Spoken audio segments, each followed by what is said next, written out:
wedge. Tell me about your policy idea vis-a-vis online poker machines. Oh, okay. I'm surprised at one level that Nick Xenophon, even though they were unconnected to an extent, I'm surprised that Nick Xenophon didn't, reconnect them, given his long-time campaign around pokies, for example, when doing the media reforms. In fairness to Nick, I haven't broached this subject specifically with him. He's told me that he has no problems with poker it's not like poker machines, which there's no skill involved. It's just luck, and people get addicted and they sit there and chuck money in and poke the buttons and so forth. Playing poker has a fairly significant level of skill. There is a bit of luck involved in the cards, of course, but there's a fair degree of skill. Nick seems to be aware of the fact that you can play poker for very small stakes. You know how much you're going to lose. It's pretty rare to get problem gambling associated with poker. So what have you cracked open in this online area? Well, what happened was they introduced this interactive gambling bill, and their aim was to stamp out what was left of in-play sports betting. And they think that the Australian government is unlike every other country that considers this. They think prohibition works here.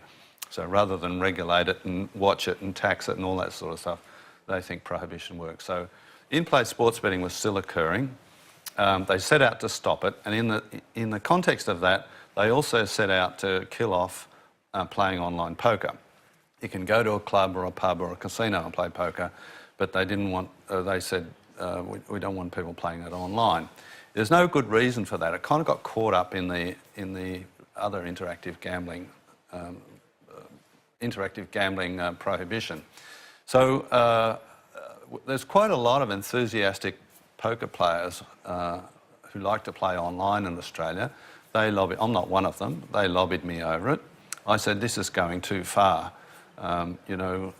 Prohibition's a bad policy at the best of times, but this is going too far. So I started looking into it. We organised an inquiry. All the evidence shows that even if you don't like poker and online poker, sending an offshore, which is all you're going to do with prohibition, doesn't achieve anything. They'll go and play it on offshore sites. No consumer protection. If the money disappears, they've got no recourse.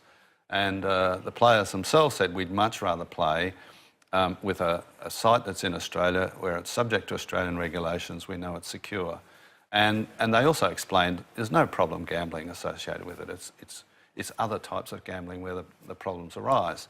So I said to the government, well, look, I think you have made a mistake here. I make a joke about three levels at which I approach the government. The first one is I raise an issue and they say, yeah, very nice, thank you very much for your views, go along now. The second one is they nod carefully at me and say, I'll give that some thought and get back to you. And then the third one is where I say, okay, if you don't do something about this, it's going to be painful. I've thought of a way to make you suffer.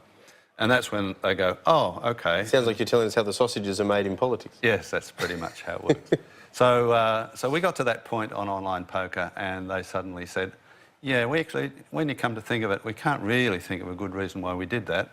So all of a sudden things are starting to... Did you connect it to the media debate? I did, yeah. That's your third point? In an indirect way, yes. Okay.